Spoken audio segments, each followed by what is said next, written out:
नमस्कार, मैं हूं पुनीत पाठक। बहुत स्वागत है आप सबका। आप देख रहे हैं छत्तीसगढ़ की बात। छत्तीसगढ़ निर्माण के 2 दशक के बावजूद नक्सली बस्तर के विकास में आज भी सबसे बड़ी बाधा है और ये सबसे बड़ा सच है। चाहे बीजेपी की सरकार रही हो या अब कांग्रेस की सरकार, आदिवासी बाहुल्य इलाके में विकास और विश्वास बढ़ाने के मोर्चे पर ये दोनों सरकारें लगातार आगे बढ़ने का दावा करती रहीं, लेकिन बस्तर में नक्सली और पुलिस आमने सामने रहे और ये समस्या जस की तस दिखी। उतार चढ़ाव आते रहे, कम या ज्यादा घटनाएं घटती रहीं, लेकिन अब भी खात्मा नहीं हुआ। अब मुख्यमंत्री भूपेश बघेल ने साफ किया कि नक्सलवाद के खात्मे के लिए केवल लड़ाई नहीं बल्कि लोगों को समझाना और समझना भी बहुत जरूरी है। सरकार लगातार इसके लिए रणनीति बना रही है। बस्तर दौरे पर सीएम भूपेश बघेल पहुंचे और इसके बाद जब लौटे तो उनका ये बयान काफी हद तक काफी चीजों को बदल सकता है, मायने रखता है। चर्चा करेंगे इस पर, एक रिपोर्ट दिखाते हैं पहले। जब कोई भी युद्ध होता है तो युद्ध में सीधा कोई सीमा में सीधा लड़ाई करने नहीं चले जाते, बल्कि वो सारी रणनीति बनानी होती है। तो हमारे यहाँ जो रणनीति यही है कि हम अपने लोगों को विश्वास मिले। करीब 2 दशकों से बस्तर में नासूर बन चुके नक्सलवाद की सफाई के लिए सीएम भूपेश बघेल ने नया फॉर्मूला दिया है। बीते 2 साल में नक्सल मोर्चे पर कांग्रेस सरकार की नीतियों को लेकर विपक्ष ने हमेशा सवाल उठाया, लेकिन अब भूपेश सरकार ने बस्तर में शांति कायम करने के लिए अपना रुख पूरी तरह साफ कर दिया। बीजापुर में मुख्यमंत्री भूपेश बघेल ने सभा में कहा कि नक्सलवाद के खात्मे के लिए लड़ना नहीं, समझना और समझाना भी जरूरी है। उन्होंने ये भी कहा कि बस्तर में बातचीत और विकास से ही शांति आएगी। राज्य सरकार इस दिशा में लगातार काम कर रही है। अपने लोगों को विश्वास मिले, जो वहाँ चाहे आदिवासी हों, परंपरागत रूप से निवासी लोग हों, चाहे वो पत्रकार हों, चाहे नौजवान हों, चाहे व्यापारी हो, सबको विश्वास मिले। रणनीति के हिसाब से हम लोगों को काम करना चाहिए ताकि कम से कम हमारा नुकसान हो और सफलता ज़्यादा से ज़्यादा मिले। एक और जहां भूपेश सरकार ने नक्सल फ्रंट पर अपनी नई रणनीति को अमल में लाने, आदिवासियों और अन्य लोगों को विश्वास में लेने की बात की है, तो दूसरी ओर विपक्ष मुख्यमंत्री के बयान का स्वागत करते हुए तंज कस रहा है। विपक्ष के मुताबिक कांग्रेस की वजह से आज पूरे देश में नक्सलवाद फैला है। देखिए, हर स्तर में कोशिश करें, लेकिन नीति और नियत दोनों स्पष्ट होना चाहिए। इसमें राजनीति नहीं होना चाहिए और दिखावा नहीं होना चाहिए। इसके ठोस परिणाम सामने आना चाहिए, क्योंकि नक्सलवाद जो है वो छत्तीसगढ़ को बहुत पीछे ले जा रहा है। देखो, अगर समझाने से हो सकता तो अभी तक इसका समाधान हो जाता, और कांग्रेस की यही नीति रही और उसी नीति के कारण जो नक्सलवाद छत्तीसगढ़ में कम हो गया था, एक बार फिर से बढ़ने लगा और बड़ी घटनाएं होने लगी। तो मैं तो स्वागत करूंगा कि अगर मुख्यमंत्री जी उनको समझाकर नक्सलवाद को समाप्त कर सकते हैं तो उसका बहुत स्वागत है। नक्सलियों ने देश की सबसे सुंदर जगहों में से एक छत्तीसगढ़ के बस्तर को आतंक की आग में झोंक दिया। बस्तर में बीते 30 सालों में सिलसिलेवार नक्सल घटनाओं में सैकड़ों आम नागरिकों और जवानों ने अपनी जान गंवाई। हालांकि हर बड़ी नक्सली घटना के साथ सरकारें रणनीति बदलने की बात करती आईं।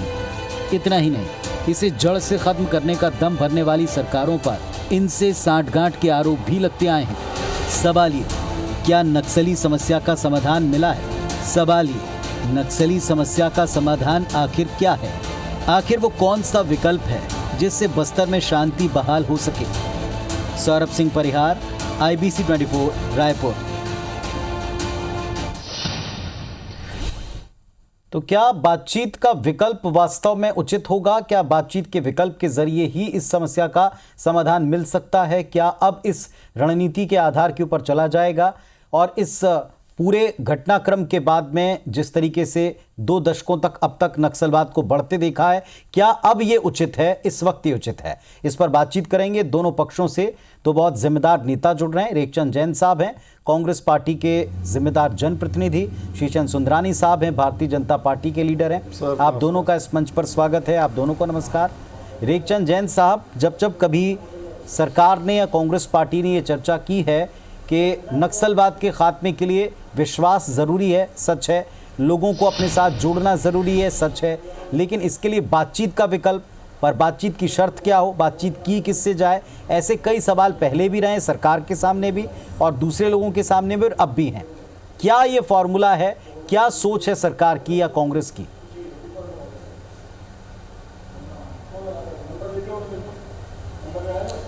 छत्तीसगढ़ में 15 सालों तक भारतीय जनता पार्टी की सरकार थी। विकास की बड़ी बड़ी बातें इन्होंने जरूर की, गांव के अंतिम स्तर के आदमी तक विकास नहीं पहुंचा। विकास सिर्फ कागजों में ही सिमट गया और इसी का परिणाम है कि 2018 का जो विधानसभा का चुनाव हुआ, जनता ने बस्तर सहित पूरे छत्तीसगढ़ में कांग्रेस को बहुमत से चुना और हमारे कांग्रेस के मुख्यमंत्री आदरणीय भूपेश बघेल जी के द्वारा विशेषकर नक्सल क्षेत्र की बात जहां तक है, पहले लोगों को विश्वास में लेना, फिर विकास करना, फिर सुरक्षा की बात करना, इस मूल मंत्र को लेकर हम लगातार काम कर रहे हैं। आज गांव की जो आर्थिक परिस्थितियां बनी हुई है उसको मजबूत बनाने की दिशा में हमारे मुख्यमंत्री जी लगातार काम कर रहे हैं। हमारे मुख्यमंत्री के द्वारा वन क्षेत्रों में जो लोग रह रहे हैं उनसे वनोपज की खरीदी लगातार स्व-सहायता समूह के माध्यम से की जा रही है। इसी तरीके से शिक्षा के क्षेत्र में हमारी सरकार लगातार कोविड परिस्थिति में भी ऑनलाइन एजुकेशन के माध्यम से लाखों बच्चों की पढ़ाई का काम को किया। सुपोषण अभियान जैसी चीज़ जो कि 4,97,000 कुपोषित बच्चे थे, सुपोषण अभियान के माध्यम से 67,000 से ज़्यादा बच्चे सुपोषित हुए। एनीमिया से जो हमारी माताएं बहनें पीड़ित थी उनको सुपोषण अभियान से गर्म भोजन देकर उनको इससे मुक्त किया गया। इसी तरीके से हम बस्तर की बात करें तो रोड कनेक्टिविटी की बात को देखें तो आरआरपी फेज 2 के तहत लगभग बस्तर में 400 किलोमीटर सड़कों का निर्माण हुआ। साथ ही साथ में 3 बड़े ब्रिज बने और नक्सलवाद के नियंत्रण के लिए 14 सुरक्षा कैंप भी खोले गए और लोन वराटू अभियान जो चल रहा है, जो नक्सलवाद से जुड़े थे, हमारे सरकार की जो पुनर्वास नीति है उससे लोग प्रभावित होकर लगभग 350 से ज़्यादा लोगों ने घर वापसी की है। इस तरीके से बस्तर क्षेत्र में हमारी सरकार के द्वारा राजीव गांधी किसान न्याय योजना के अंतर्गत हमारे किसानों को पर्याप्त सहायता राशि दी जा रही है। जब आर्थिक दृष्टि से हमारे ग्रामीण सक्षम हो जाएंगे। जी जैन साहब, आपने जितनी योजनाओं का जिक्र किया, जितना आपने काम गिनाया, वो सब ग्रामीणों, आम लोगों, वहाँ की जनता को सरकार के साथ और सरकार की योजनाओं को उन तक पहुँचाने के प्रयास के तौर पर देखा गया। जितना भी काम पहुँचा उतना बहुत बेहतर है और इसकी प्रशंसा बनती। लेकिन मेरा सवाल ये नहीं था, सवाल ये है, आपने अगर विपक्ष के नेताओं को सुना हो, पूर्व मंत्री को सुना हो, उन्होंने कहा बातचीत से अगर ऐसा कर पाएँ तो बहुत अच्छी बात है, लेकिन अब उसकी समय सीमा शायद ख़त्म हो गई। उसकी बड़ी वजह यह है कि पहले जहाँ विचारधारा और संघर्ष था एक समाज के बीच का, जिससे एक विचारधारा उपजी, जिससे जूझे, लेकिन अब एक ऑर्गेनाइज क्राइम बन चुका है। उनके बाकायदा अलग अलग कैडर है और ऑर्गेनाइज क्राइम वो करते हैं। किनसे आप बातचीत करेंगे?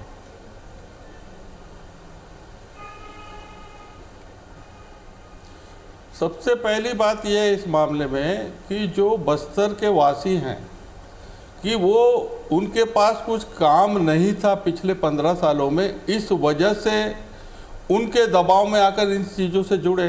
आज भूपेश बघेल की सरकार के द्वारा इनके हित में जब लगातार काम हो रहे हैं, जब ये सरकार के प्रति विश्वास जगा है, तो ये मान के चलिए कि नक्सलवाद का धीरे धीरे खात्मा हो जाएगा और कांग्रेस की सरकार बनने के बाद नक्सलवादी घटनाओं में लगातार कमी आई है।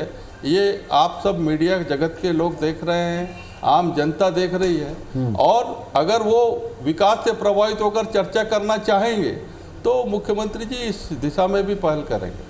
चलिए, श्रीचंद सुंदरानी साहब, आपने सुना, जैन साहब की पूरी बातों को सुना, मुख्यमंत्री जी का बयान भी आपने सुना होगा। सरकार की मंशा क्लियर है कि बिना विश्वास के, बिना चर्चा के कोई समस्या सुलझ नहीं सकती। यहाँ तक पूरी तरह सच है। 15 साल आपने भी सरकार चलाई, आपका तजुर्बा इस मामले में क्या कहता है?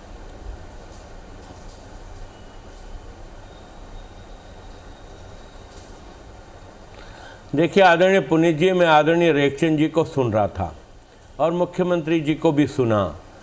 जिस प्रकार से ये बातचीत की बात करते हैं, किन से बात करेंगे? नक्सलियों से बात करेंगे। इनके नेताओं का हमेशा नक्सलियों के प्रति लचीला रुख रहा। चाहे झीरम घाटी की बात करें या अन्य घटनाओं की बात करें, दोनों पार्टियों ने बहुत कुछ खोया है।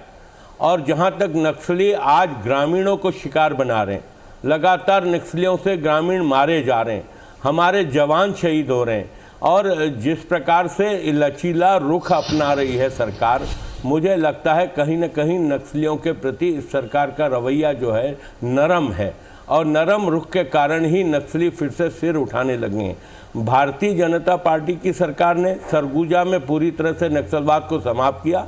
बस्तर में हम समाप्त करने की दिशा में आगे बढ़ रहे थे। ये चुनाव हुआ और हम सत्ता से बाहर हो गए, लेकिन हमारी सरकार की जो प्लानिंग थी, हमारी सरकार की नीतियां थी, उसी के कारण बीच में ऐसा महसूस हो रहा था कि नक्सलवाद की समस्याओं पर थोड़ा सा अंकुश लगा है। निश्चित रूप से हमारा लक्ष्य था 2021-2022 तक हम नक्सलवाद पे काबू पा लेते, बस्तर में भी हम काबू पा लेते, लेकिन हमारी सरकार नहीं बनी। लेकिन मैं आदरणीय रेखचंद जी को सुन रहा था, और आपका सवाल जो था उस सवाल से हट के 2 साल के विकास के काम और गतिविधियां सरकार की नक्सलवाद से हट के जो बातें उन्होंने कही, मुझे लगा सब्जेक्ट से भटकाना चाहते हैं, वास्तविकता से परे जाके बात करना चाहते हैं। क्या नक्सलवाद इतना हावी होकर हमारे जवानों को शहीद करे, हमारे नागरिकों को मारे, कि आपने विकास को अवरुद्ध करे, छत्तीसगढ़ को आगे बढ़ने से रोके? और हम मैं आपको सुना हूँ महोदय, आपको बड़े प्रेम से सुना हूँ, आप भी मुझे सुन ले।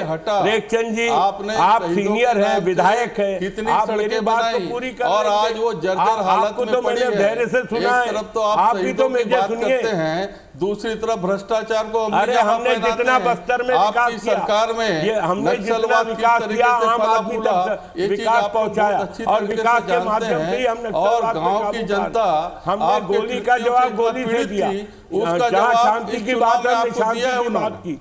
लेकिन क्या आप रेखचंद जी सुनने की भी आदत डालें। आपने सैकड़ों आदिवासियों को, अरे वो चुनाव तो आप लोगों का मामले बनाकर केंद्र में जेलों में भेजा, और इससे आदिवासी आप 450 सांसद से 55 विधायक सांसदों पे रह गए। कितना बड़ा आप हमारी बात क्या कर रहे हैं? हम विपक्ष में हैं, झूठे हम विपक्ष में, आप तो केंद्र में मान्यता प्राप्त विपक्षी दल भी नहीं हो। रेखचंद जी, आप सुनने की आदत भी डालो, मैंने आपको पूरा सुना है।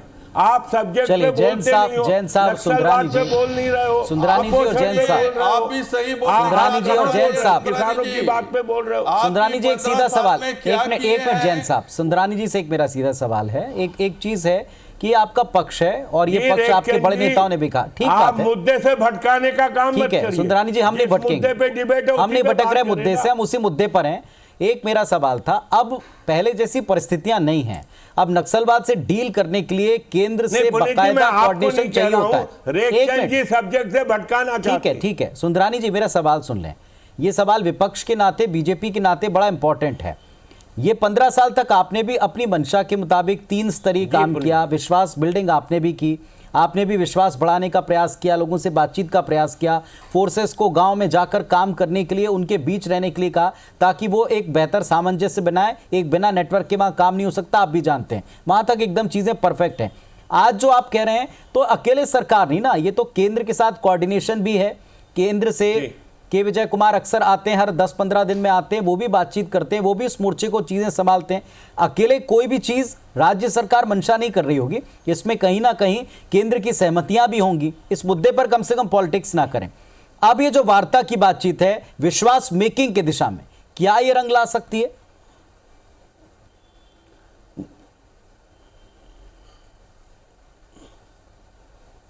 देखिए पुनीत जी, माननीय बृजमोहन जी ने भी कहा, मैं उस बात को दोहरा रहा हूं, मुख्यमंत्री जी की मंशा बातचीत से समस्या सुलझाने की हमारी शुभकामनाएं, हम शुभकामनाएं देते हैं। अगर नक्सलवाद उनकी बातचीत से समाप्त होता है तो हमें कोई हर्जा नहीं है, लेकिन सरकार केंद्र की इतनी गंभीर है कि हमारे केंद्रीय गृह मंत्री अमित शाह जी रायपुर आकर बैठक करते हैं नक्सलवाद के मुद्दे पर, मुख्यमंत्री जी से चर्चा करते हैं, विजय कुमार जी बीच बीच में आके समीक्षा करते हैं, सरकार को जो सहयोग चाहिए वो देते हैं। लेकिन नक्सलवाद का समाप्ति, नक्सलवाद से गोली का जवाब हम शांति से नहीं दे सकते। हमारे जवान शहीद होते जाएं, हमारे ग्रामीण शहीद होते जाएं, हमारे नेता शहीद होते जाएं। भीमा मंडावी विधायक हमारे शहीद हुए, उसके पूर्व झीरम घाटी में वो भी बड़ी दुर्भाग्यजनक घटना थी, कांग्रेस के नेता शहीद हुए। हमारे कई भारतीय जनता पार्टी के जिला और प्रदेश स्तर के नेता शहीद हुए। तो इस बात का जवाब भी तो हमें देना होगा। हम अगर शांति की बात करेंगे, निश्चित रूप से शांति की बात करना चाहिए, मैं इस बात का विरोधी नहीं हूं, हम और हमारी पार्टी भी विरोधी नहीं है। लेकिन क्या कांग्रेस की नीयत साफ है इस मुद्दे पे? कहीं ऐसा तो नहीं कि नक्सलवाद का समर्थन लेने के लिए इस प्रकार की लचीला रुख अपनाया जा रहा है? आपने गंभीर बात कही, इसका उत्तर मैं जरूर लूंगा कि क्या मंशा नेक है, क्या समर्थन लेने के लिए इस तरह के बयान है, इस पर उत्तर लूंगा। रेखचंद जैन साहब और श्रीचंद सुंदरानी जी हमारे साथ चर्चा में हैं। जैन साहब, आपने सुना होगा सुंदरानी साहब को कि जिस तरीके से बातचीत का जब भी विकल्प सरकार खोलने की बात या चर्चा की बात करती है तो मंशा पर सवाल उठते हैं, समर्थन के बारे में चर्चाएं उठने लग जाती हैं।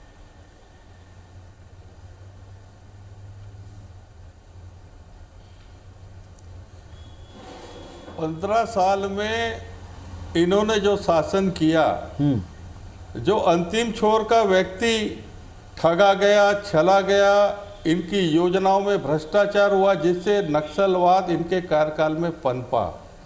आज भूपेश बघेल जी की ये डिबेट का विषय है क्या पुनीत जी? उनकी जरूरतों को, पुनीत जी ये डिबेट का विषय है क्या? 15 साल हमने जो किया, आज हम रोजगार देने की दिशा निभा रहे ना, जो हम काम कर रहे हैं, इससे आम जनता में विश्वास जागा है। जब ग्रामीण जनता में विश्वास जागेगा तो लगातार नक्सली 19 लाख से अधिक बेरोजगार है, पंजीकृत बेरोजगार। एक सुंदरानी जी बैठे और 19 लाख जितने पंजीकृत है उतने यही कहना चाहता और बेरोजगार है प्रदेश में। अभी 2,500 रुपए का बेरोजगारी भत्ता देने की बात आपने की थी। की आदिवासियोयों की जमीन का मामला भटकाइए मत। और ये इस प्लांट को कॉर्पोरेट जगत को बेचना चाहते हैं और आदिवासियों के मन में जिनकी जमीन गई है, इस पे अलग से डिबेट जो हो सकता है, असंतोष है, इसको ये वापस दूंगा। नक्सलियों के द्वारा फैलाना चाहते हैं।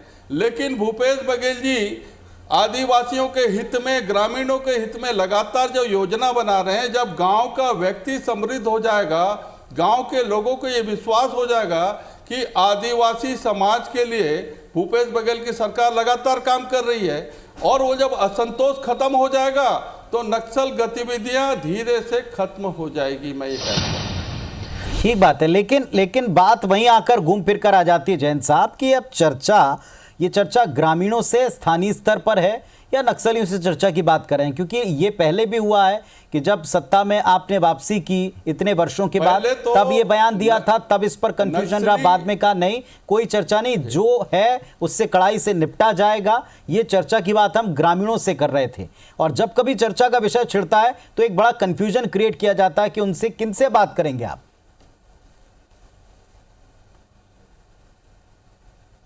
क्योंकि देखिए, अभी तक नक्सलवाद पिछली सरकार में, ये जो हमारे आदिवासी जनता है, ग्रामीण क्षेत्र है, उसके कंधे पे बंदूक लगाकर चलाते रहे। अब उनके विकास में, उनके हित में जब भूपेश बघेल जी लगातार काम कर रहे हैं, कल बीजापुर गए, 324 करोड़ रुपए के कार्यों का लोकार्पण की कार्रवाई की, उद्घाटन किया, तो ये विश्वास जब आम जनता में, बस्तर के ग्रामीण वासियों में पैदा होगा तो पहले उनकी जरूरतों को पूरा करेंगे।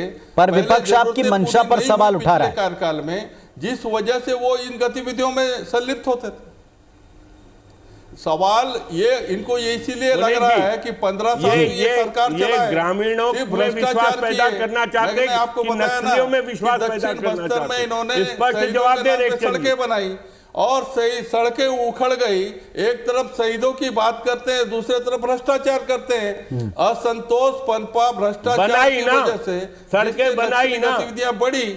आज भूपेश जी की सरकार लगातार जो ग्रामीण क्षेत्र में काम कर रही है, जनता में विश्वास जागा है।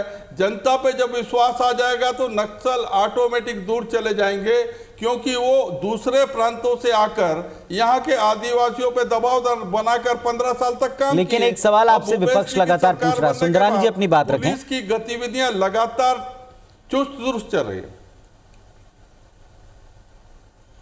सुंदरानी साहब, नहीं, आदरणीय रेखचंद जी से मैं पुनीत जी पूछना चाहता हूं, ये विश्वास आदिवासियों में जगाना चाहते हैं कि नक्सलियों के साथ विश्वास पैदा करना चाहते हैं? सामंजस्य किससे बनाना चाहते हैं, नक्सलियों से कि वहां के हम आदिवासियों के हित में काम कर रहे हैं सुंदरानी जी। आपके राज में आदिवासी चला गया, हमने लौंडीगुड़ा में आदिवासियों की जमीन वापस की, आज नगरनार को लेके लड़ रहे हैं कि आदिवासियों ने जमीन दी है और आपकी पार्टी, आपके मोदी जी प्लांट को बेचना चाह रहे हैं। वनोपज खरीदने की मामला था तो हमने लौंडीगुड़ा पे बहस चल रही है क्या? हम लगातार वनोपज नक्सलवाद पे बहस चल रही है, डिबेट हमारा किस विषय पे चल रहा है? आप सब्जेक्ट को भटकाने का काम और हो रहा है लगातार 2 सालों में। आपके पास नक्सलवाद पे बोलने के लिए कुछ भी नहीं है। के ग्रामीण लोगों में आप गुमराह मत करिए, पूरे प्रदेश के पूरा प्रदेश देख रहा है, आप जवाब जागा। इसी का परिणाम है कि नक्सली घटनाओं में कमी हुई है।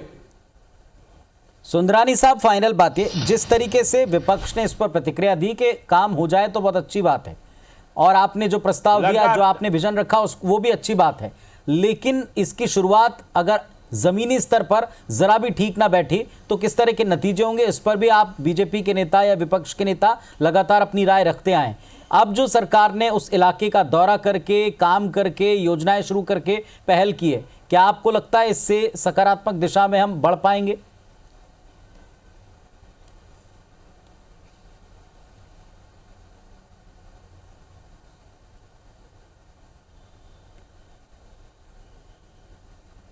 सुंदरानी साहब,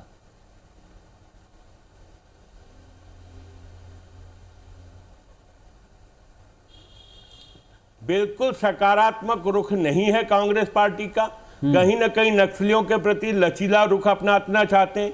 ये बात आदिवासियों की करते हैं, नागरिकों की करते हैं, वहां की जनता की करते हैं, बात ये नक्सलियों से करना चाहते हैं। लचीला रुख नक्सलियों के प्रति अपनाना चाहते हैं। ये स्पष्ट क्यों नहीं बोलते कि हम ग्रामीणों से बात करेंगे, आदिवासियों से बात करेंगे या नक्सलियों से बात करेंगे?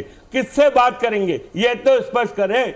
नहीं, उनका आरोप ये है कि एक बड़े वर्ग की अनदेखी हुई है और वो वर्ग जो है वो कहीं ना कहीं छला जाता रहा है, तकलीफ में रहा है, और उसका फायदा नक्सलियों ने उठाया। जितना उनके तमाम बयानों से चीजें समझ में आती हैं। रेखचंद जैन साहब, फिर अपनी बात अंतिम में स्पष्ट करें। देखिए, नहीं, मैं रेखचंद पुनीत जी, मैं रेखचंद जी की बात को पूरी तरह से नकारता हूं। जितना आदिवासी समाज के लिए डॉक्टर रमन सिंह जी की सरकार ने काम किया है, ये कभी नहीं कर सकते। ये तो बुलावे में रख के, लोग लुभावनी बातें करके, इन्होंने धोखे से सत्ता हथियाई। कार्यकाल में जो नक्सली नाजायज फायदा उठाए, भ्रष्टाचार इनका द्वारा किया गया और ग्रामीणों को नक्सली टारगेट बनाए। अभी हमारी सरकार के द्वारा लगातार विकास कार्य हो रहा है, जिससे गांव की जनता को विश्वास चलिए, एक विजन है सरकार का, और हर सरकार, हर दल जो सत्ता में आता है वो अपने विजन के मुताबिक काम करता है। जो जैन साहब कहना चाह रहे हैं कि एक बड़ा वर्ग जो उपेक्षित रहा है, कहीं ना कहीं दो पार्टों के बीच में पिसता रहा है, उसके पास में अवसर है, उसके पास जाकर सरकार विश्वास जगाना चाहती है। क्या ये काम करेगा? क्योंकि ये भी एक अटल सत्य है कि केंद्र और राज्य मिलकर इस समस्या की तरफ अप्रोच रखते हैं। केंद्र से भी अधिकारी इस तरफ आते हैं और कोई एक तरफा निर्णय इसमें नहीं होता, सब मिलकर ही इसमें काम कर रहे हैं। उम्मीद तो ये करेंगे कि अगर ये संकेत के तौर पर सरकार देखती है, इसे एक पहल के तौर पर देखती है, तो इसके कामयाबी वाले परिणाम उस इलाके को मिले, ताकि बस्तर अपनी खूबसूरती के लिए जाना जाए, ना कि नक्सलवाद के लिए। बहुत धन्यवाद आप दोनों का जुड़ने के लिए। नमस्कार।